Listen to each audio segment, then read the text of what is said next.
Bar hotel അസോസിയേഷനിൽ ക്രമക്കേടെന്ന് പരാതി. ഒരു വിഭാഗം ബാർ ഉടമകൾ കോട്ടയം ജില്ലാ രജിസ്ട്രാർക്ക് തെളിവ് നൽകി. വൻ ക്രമക്കേടെന്ന വ്യവസായി VM രാധാകൃഷ്ണൻ. ലീഗൽ ഫണ്ടെന്ന പേരിൽ പിരിച്ച പണം കോഴയായി കൈമാറിയെന്ന് ആരോപണം. കോഴക്കേസിൽ മൊഴി മാറ്റാൻ ബാർ ഉടമകൾ പണവും ആനുകൂല്യങ്ങളും കൈപ്പറ്റിയെന്നും VM രാധാകൃഷ്ണൻ. വാർത്തകളുടെ വിവരങ്ങളുമായി ഞങ്ങളുടെ പ്രതിനിധി TP പ്രശാന്ത് ചേരുന്നു. പ്രശാന്ത്, എന്തൊക്കെ പരാതികളാണ് ഇപ്പോൾ നൽകിയ തെളിവിൽ ഉൾപ്പെട്ടിരിക്കുന്നത്? പ്രധാനമായിട്ടും ബാർ ഹോട്ടൽ അസോസിയേഷനിൽ ക്രമക്കേട് നടന്നു എന്നുള്ള ഒരു പരാതിയാണ് വ്യവസായി VM രാധാകൃഷ്ണൻ അടക്കമുള്ള ഒരു കൂട്ടം ബാർ ഉടമകൾ തെളിവായി നൽകിയിരിക്കുന്നതും ഉന്നയിച്ചിരിക്കുന്നതും. പ്രത്യേകിച്ച് അത് കോട്ടയം ജില്ലാ രജിസ്ട്രാർക്കാണ് തെളിവ് നൽകിയിരിക്കുന്നത്. എന്തെന്നാൽ ബാർ ഹോട്ടൽ അസോസിയേഷൻ രജിസ്റ്റർ ചെയ്തിട്ടുള്ളത് കോട്ടയത്താണ്. അതുകൊണ്ടാണ് കോട്ടയത്തെത്തിയ രജിസ്ട്രാർക്ക് ഇത് സംബന്ധിച്ചുള്ള തെളിവുകളെല്ലാം തന്നെ കൈമാറിയിരിക്കുന്നത്. കാലാകാലങ്ങളായി ബാർ ഹോട്ടൽ അസോസിയേഷൻ ലീഗൽ ഫണ്ടിന്റെ പിരിവുകൾ നടക്കാറുണ്ട്. 2.5 ലക്ഷം വെച്ച് ഈ അടുത്തിടയ്ക്ക് ഇതിൽ നിന്ന് പിരിച്ചെടുത്തിരുന്നു. ഈ കാലഘട്ടത്തിലൊന്നും തന്നെ ലീഗൽ ആവശ്യവും മറ്റു കാര്യങ്ങളും ഒന്നും തന്നെ നടന്നിരുന്നില്ല. എന്നാൽ ഈ പണമാണ് കോഴയായി നൽകിയിരിക്കുന്നു എന്നുള്ള ഒരു വലിയ ആരോപണമാണ് വ്യവസായി VM രാധാകൃഷ്ണൻ അടക്കമുള്ള ആളുകൾ ഉന്നയിച്ചിരിക്കുന്നത്. ലീഗൽ ഫണ്ട് എന്ന പേരിൽ പിരിച്ച പണം കോഴയായി കൈമാറിയിരിക്കുന്നു. അതുപോലെ തന്നെ ഇത് എക്സൈസ് വകുപ്പുമായി ബന്ധപ്പെട്ടാണ് ഇത്തരത്തിൽ വലിയൊരു അട്ടിമറിയും അഴിമതിയും നടന്നിരിക്കുന്നു എന്ന തരത്തിലുള്ള അതിന്റെ തെളിവുകളും മറ്റുമാണ് കൈമാറിയിട്ടുള്ളത്. കോഴ കേസിൽ മൊഴി പ്രശാന്ത്, ആദ്യം നമുക്ക് VM രാധാകൃഷ്ണന്റെ വാക്കുകളിലേക്ക് തന്നെ പോകാം. ബാർ ഉടമകളുടെ നേരത്തെ ഉണ്ടായിരുന്നൊരു സംഘടനയാണ് കേരള ബാർ ഹോട്ടൽ അസോസിയേഷൻ. അതിൻ്റെ കഴിഞ്ഞ 5-6 വർഷത്തെ പ്രവർത്തനങ്ങളെക്കുറിച്ച് പുതിയ സംഘടന കേരള ഹോട്ടൽ ഇൻഡസ്ട്രിയൽസ് അസോസിയേഷൻ ഒരു പരാതി നൽകിയിരുന്നു. അതിൻ്റെ സംസ്ഥാന ഭാരവാഹി അജയ്കുമാർ കേരള ഹൈക്കോടതിയിൽ നൽകിയ പരാതിയെ തുടർന്ന് ഞങ്ങളുടെ പരാതി അന്വേഷിച്ച് തീർപ്പ് കൽപ്പിക്കാൻ നിർദ്ദേശിച്ചുകൊണ്ട് ഹൈക്കോടതി ഉത്തരവായി. ആ ഉത്തരവിൻ്റെ അടിസ്ഥാനത്തിൽ കേരളത്തിലെ IG രജിസ്ട്രേഷൻ ഒരു അന്വേഷണത്തിന് ഉത്തരവിട്ടു. അന്വേഷണ ഉദ്യോഗസ്ഥനായിട്ട് കോട്ടയം ജില്ലാ രജിസ്ട്രാർ ജനറലിനെ സൊസൈറ്റീസ് ആക്ട് പ്രകാരമുള്ള അദ്ദേഹത്തിന്, കോട്ടയത്തിൻ്റെ കീഴിലാണ് ഈ Kerala bar hotel association register ചെയ്തിട്ടുള്ളത്. അദ്ദേഹത്തിന് അന്വേഷണത്തിന് നിർദ്ദേശിച്ചു. അന്വേഷണത്തിൻ്റെ ഭാഗമായി കഴിഞ്ഞൊരു ദിവസം ഞങ്ങൾ മുൻപ് വന്നിരുന്നു വിശദീകരണം നൽകാൻ. തുടർന്ന് KBHAൻ്റെ നേതൃത്വത്തിലുള്ള ആളുകൾക്ക് നോട്ടീസ് അയച്ചു. അവരാരും തന്നെ ഞങ്ങളുടെ അറിവിൽ ഇവിടെ വിശദീകരണം നൽകാൻ വന്നിട്ടില്ല. ഞങ്ങൾ രണ്ടാമത് രേഖാമൂലം തെളിവുകൾ സഹിതം വിശദീകരണം നൽകാൻ ആവശ്യപ്പെട്ടതിൻ്റെ അടിസ്ഥാനത്തിൽ ഇന്ന് ഇവിടെ വന്ന് 31-ാം തീയതി ജില്ലാ രജിസ്ട്രാർക്ക് ഞങ്ങൾ ഉന്നയിച്ച ആരോപണങ്ങളെ സംബന്ധിച്ചുള്ള രേഖകളും തെളിവുകളൊക്കെ സമർപ്പിച്ചിട്ടുണ്ട്. ഇനി ജില്ലാ രജിസ്ട്രാർ ഇതിൽ അന്വേഷണം നടത്തി പ്രോസസ്സ് ചെയ്ത് അദ്ദേഹത്തിൻ്റെ ശുപാർശയോടുകൂടി IG അയക്കുകയും IG അതിന്മേൽ തുടർ നടപടികൾ സ്വീകരിക്കുമെന്നാണ് ഞങ്ങൾ വിശ്വസിക്കുന്നത്. പിന്നെ അതിലെ പ്രധാനപ്പെട്ട ആരോപണം എന്ന് പറയുന്നത് സാമ്പത്തിക ക്രമക്കേട് തന്നെയാണ്. കോടിക്കണക്കിന് രൂപ ബാർ ഹോട്ടൽ ഉടമകളിൽ നിന്ന് പിരിച്ചെടുക്കുകയും അതിൻ്റെ കണക്കുകൾ കഴിഞ്ഞ 6 വർഷമായി കണക്കുകളൊന്നും തന്നെ രജിസ്ട്രാർക്ക് സമർപ്പിച്ചിട്ടില്ല. Audited balance ഷീറ്റില്ല. ഈ കണക്കുകൾ എവിടെ പോയി എന്ന് അറിയുന്നില്ല. 2014 ശേഷമുള്ള കണക്കുകൾ പോലും ഇല്ല. അത് സമർപ്പിക്കണമെന്ന് പറഞ്ഞ് ജില്ലാ കമ്മിറ്റികൾക്ക് അവർ എഴുത്തു കൊടുത്തിരിക്കുകയാണ്. അപ്പോൾ ഞങ്ങൾ ഉദ്ദേശം ഒരു ചെറിയ കണക്ക് കൊടുത്തതിൻ്റെ അടിസ്ഥാനത്തിൽ 21 ബാർ ഉടമകളിൽ നിന്ന് 22 ബാർ ഉടമകളിൽ നിന്ന് 48 ലക്ഷം രൂപയാണ് പിരിച്ചെടുത്തിട്ടുള്ളത് 2 വർഷക്കാലത്തിനിടയ്ക്ക്. അങ്ങനെ വരുമ്പോൾ 700-ൽ പരം ബാർ ഹോട്ടൽ ഉടമകളിൽ നിന്ന് എത്ര കോടി രൂപയാണ് 2 വർഷക്കാലത്തേക്ക് പിരിച്ചതെന്നും ബാക്കി 3 വർഷക്കാലമുണ്ട്. അപ്പം മൊത്തത്തിൽ 5-6 വർഷക്കാലം കൊണ്ട് കോടിക്കണക്കിന് രൂപയാണ് ഇവർ പിരിച്ചെടുത്ത്. അതിൻ്റെ കണക്കുകൾ ഒരു അധികാരികൾ മുൻപാകെ സമർപ്പിച്ചിട്ടില്ല. ഇതൊന്നും തന്നെ ലീഗൽ ആവശ്യത്തിനല്ല എന്നുള്ളതിൻ്റെ വ്യക്തമായ തെളിവ് 2013-14 ബാർ അവസാനിക്കുമ്പോഴാണ് ലീഗൽ പ്രശ്നങ്ങൾ ഞങ്ങൾക്ക് ഉദിക്കുന്നത്. മറ്റത് കൊച്ചു കൊച്ചു കേസുകൾ, സെയിൽസ് ടാക്സ് ഒക്കെ ആയിട്ട് ബന്ധപ്പെട്ട കേസുകൾ മാത്രമാണ്. ബാർ അടച്ചതുമായി ബന്ധപ്പെട്ട കേസ് ഉത്ഭവിക്കുന്നത് തന്നെ ബാറിൻ്റെ അടവിന് ശേഷമാണ്. അതിനു മുൻപാണ് ഈ പണം കോടിക്കണക്കിന് രൂപ പിരിച്ചെടുത്തിരിക്കുന്നത്. സ്വാഭാവികമായും അത് ലീഗൽ ഫണ്ടിനല്ലായിരുന്നു. അപ്പം മറ്റെന്തിനായിരുന്നു? ആ ഫണ്ട് ആർക്ക് നൽകി, എങ്ങനെ നൽകി, ആരൊക്കെ നൽകി എന്നുള്ള കാര്യങ്ങൾ കൂടെ വിജിലൻസ് അന്വേഷണത്തിൻ്റെ ഭാഗമായി വരുമെന്ന് വിശ്വസിക്കുന്നു. അഥവാ അന്വേഷണം ഉണ്ടാകണമെന്നാണ് ഞങ്ങളുടെ ആവശ്യം. അത്തരം കാര്യങ്ങളൊക്കെ ഞങ്ങൾ രജിസ്ട്രാർക്ക് കൊടുത്ത വിശദീകരണ കുറിപ്പിൽ കൊടുത്തിട്ടുണ്ട്.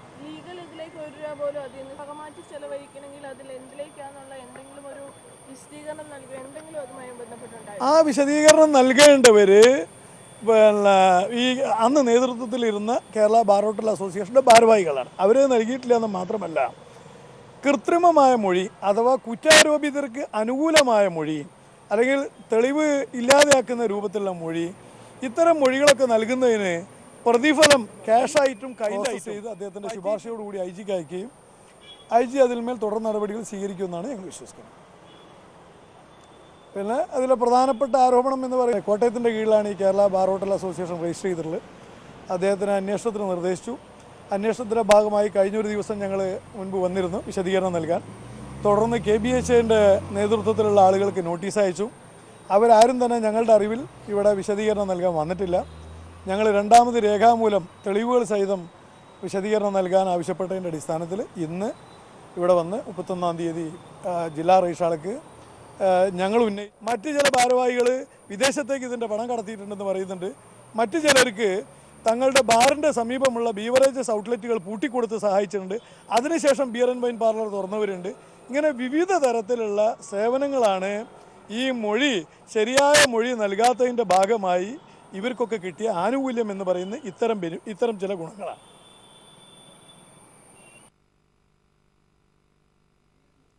തീർച്ചയായും കൂടുതൽ വിവരങ്ങളുമായി TP പ്രശാന്ത് ഒരിക്കൽ കൂടി ചേരുകയാണ്.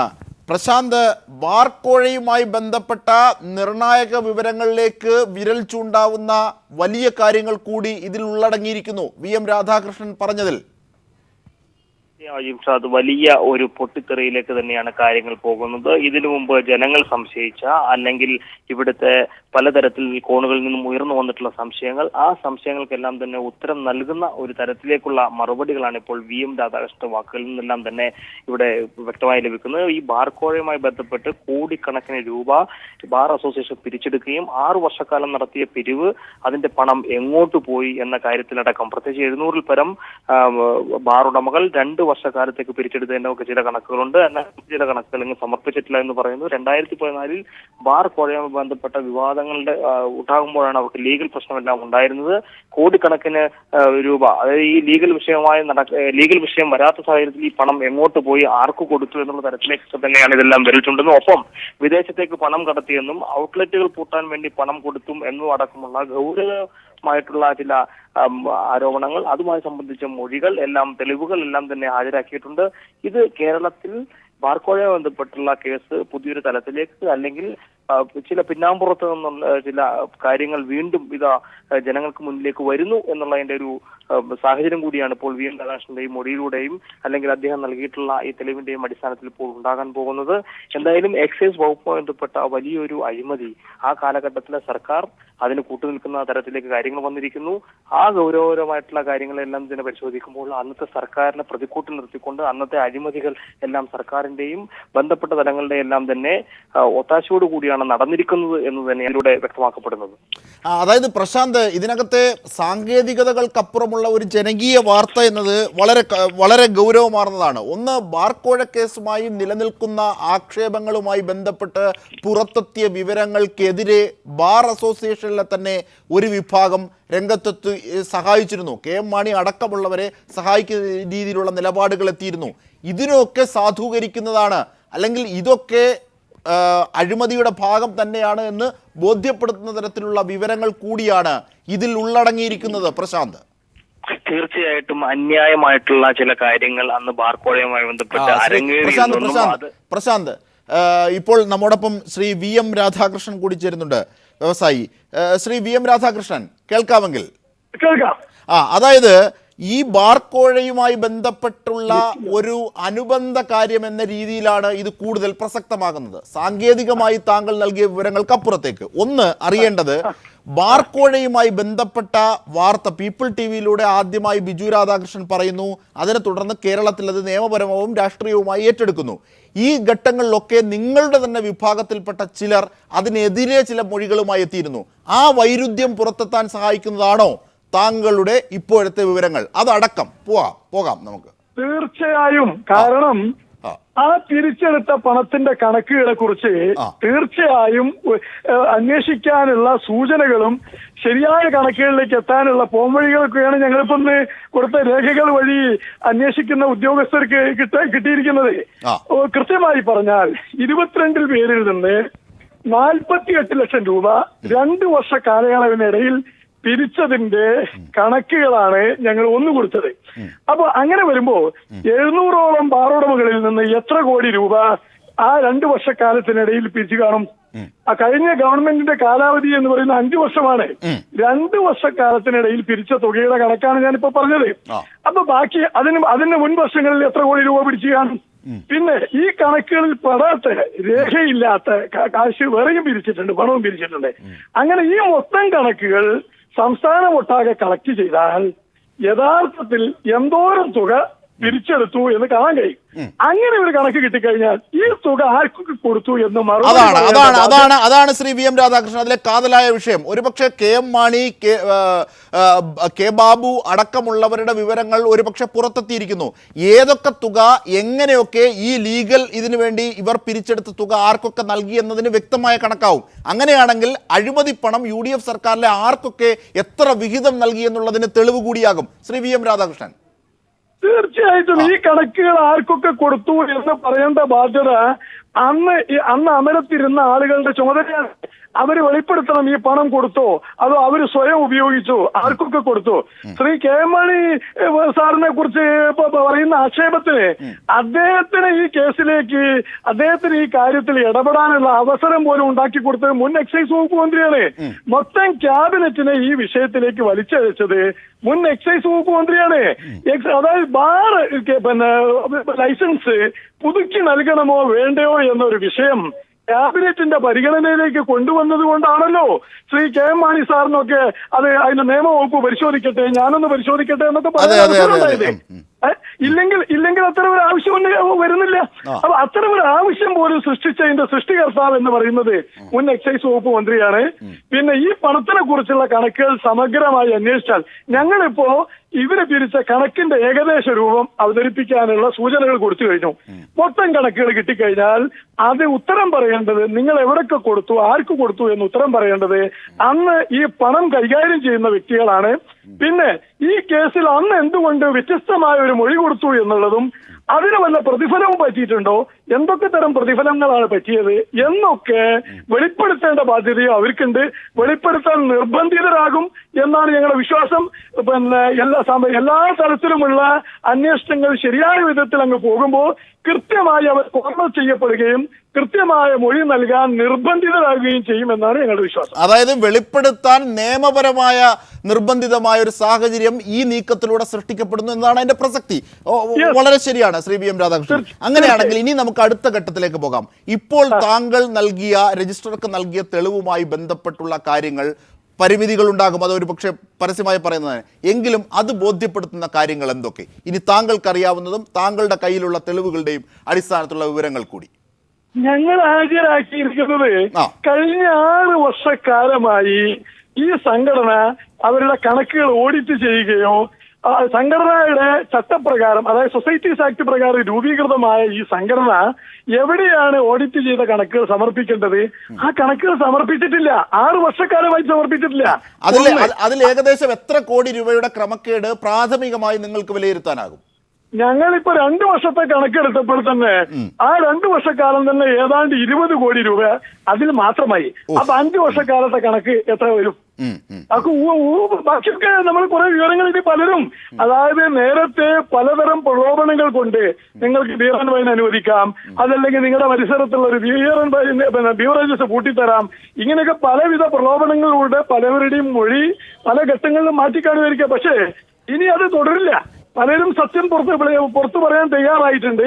ആ സത്യങ്ങൾ മുഴുവൻ വരുന്നതോടുകൂടി ഇതിന്റെ യഥാർത്ഥ വ്യാപ്തി 5 കൊല്ലക്കാലം കൊണ്ട് ഇവർ പിരിച്ചെടുത്ത സംഖ്യയുടെ മുഴുവൻ വ്യാപ്തിയും പുറത്തു വരും. എന്തുകൊണ്ട് കണക്കുകൾ സമർപ്പിച്ചില്ല, എന്തായിരുന്നു കണക്ക്, വിജിലൻസ് പിടിച്ചെടുത്ത കണക്കെന്താണ്, രജിസ്ട്രാർക്ക് കൊടുത്ത കണക്കെന്താണ്, അംഗങ്ങൾക്ക് കൊടുത്ത കണക്കെന്താണ്, ഇത്തരം കാര്യങ്ങളൊക്കെ വരും ദിവസങ്ങളിൽ ഈ അന്വേഷണത്തിന്റെ ഭാഗമായി വെളിച്ചത്ത് വരുമെന്നാണ് ഞങ്ങൾ വിശ്വസിക്കുന്നത്.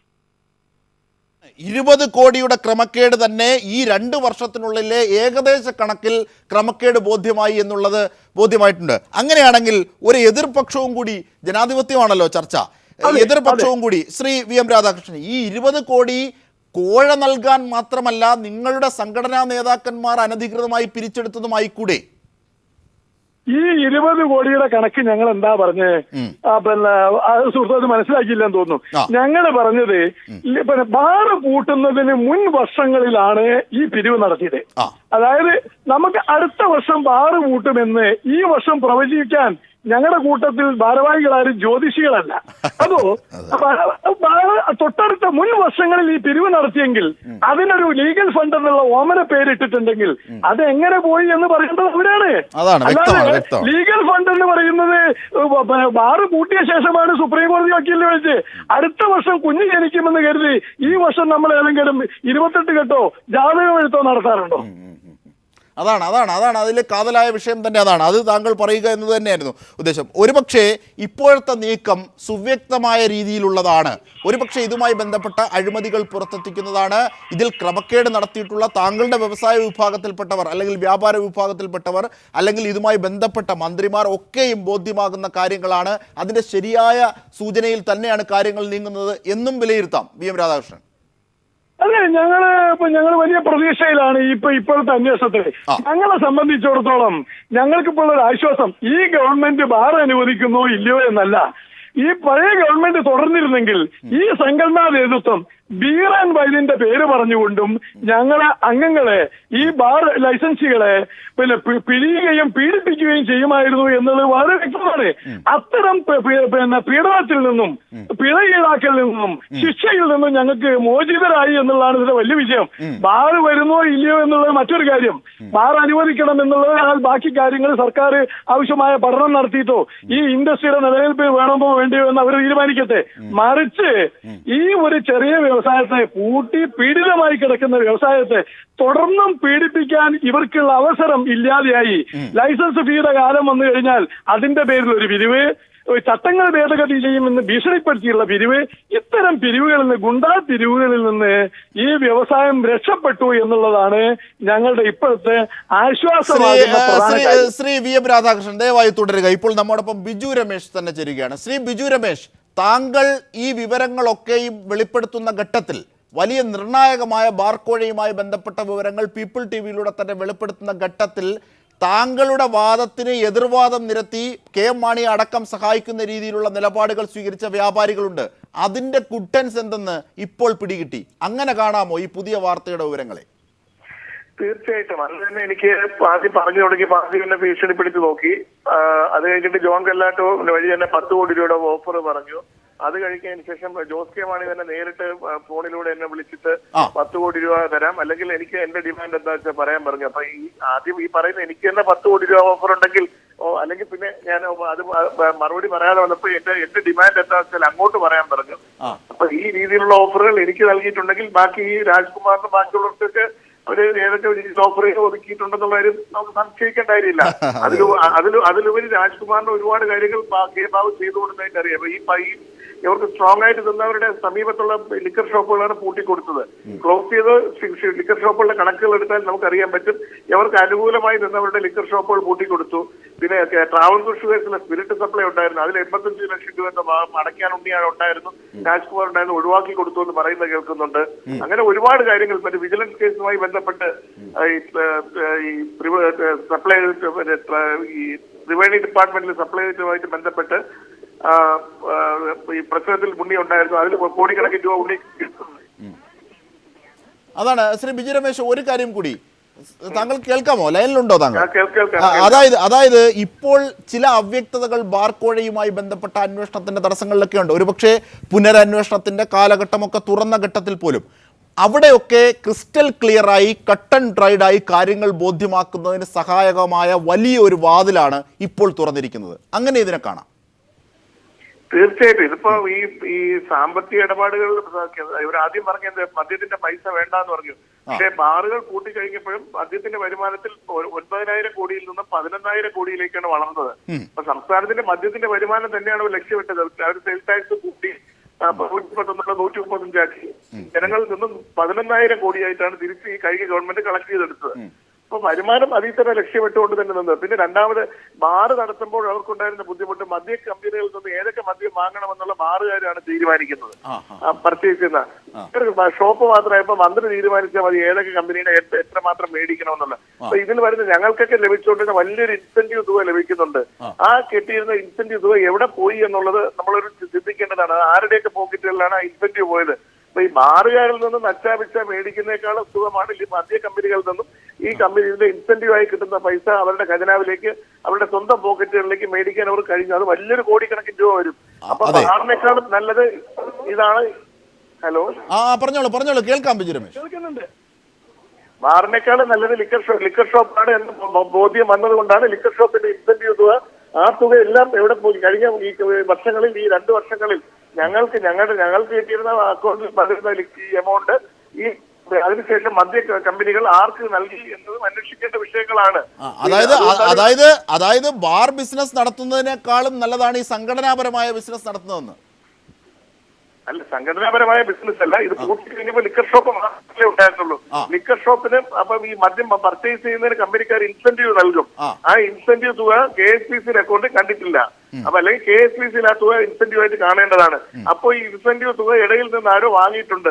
ഞങ്ങൾക്ക് തന്നെ ഈ ഇൻസെന്റീവ് തുക കാര്യമായി കിട്ടുന്നത്. കഴിഞ്ഞ വർഷം തന്നെ ബിയർ ആണെങ്കിൽ പോലും 10 ലക്ഷം രൂപയുടെ ഇൻസെന്റീവ് ബിയർ എനിക്ക് നൽകിയിട്ടുണ്ട്.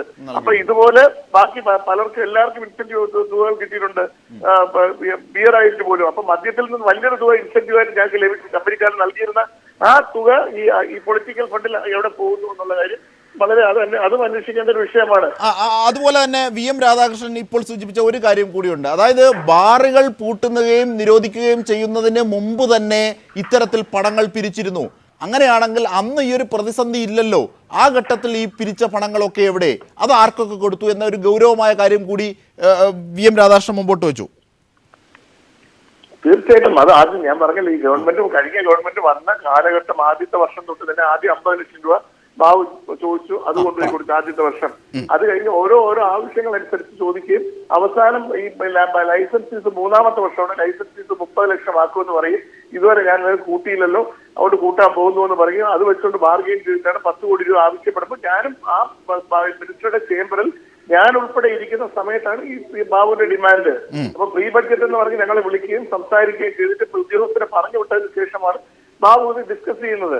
അപ്പൊ അതിനുശേഷം 50 ലക്ഷം രൂപ അത് കളക്ട് ചെയ്ത് ആദ്യത്തെ ഗഡു കൊണ്ടുപോയി കൊടുത്തതിന്റെ കൂട്ടത്തിൽ ഞാനും കൂടി പോയാണ് 50 ലക്ഷം രൂപ ബാബുവിന്റെ ഓഫീസിൽ കൊണ്ടുപോയി ബാബുവിന്റെ സെക്രട്ടറി ആയിരിക്കുന്ന സുരേഷ് പയ്യടയിൽ കൊടുക്കാൻ ബാബു പറയുകയും കൊണ്ടുപോയി ഏൽപ്പിച്ചിട്ട് പോയത്.